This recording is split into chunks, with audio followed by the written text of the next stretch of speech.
उत्तर सोलापुरात एसीबीचा मोठा दणका। सकारात्मक अहवालासाठी 1 लाखांची लाच मागणारा मंडल अधिकारी गुन्ह्यात अडकला।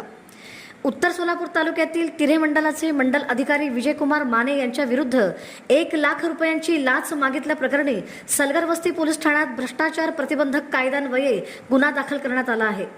तक्रारदार हे शेतीसोबत मुरुम वाहतुकीचा व्यवसाय करतात।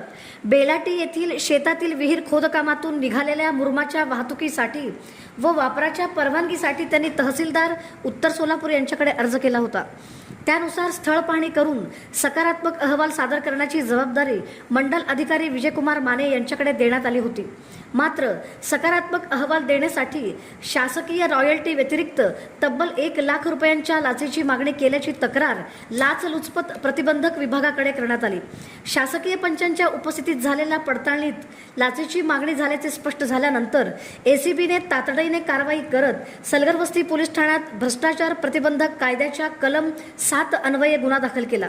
ही कारवाई पोलीस उपायुक्त तथा पोलीस अधीक्षक शिरीष सरदेशपांडे, अप्पर पोलीस अधीक्षक अजित पाटील यांच्या मार्गदर्शनाखाली पोलीस उपअधीक्षक प्रशांत चौगुले यांच्या नेतृत्वात एसीबी सोलापूरच्या पथकाने केली।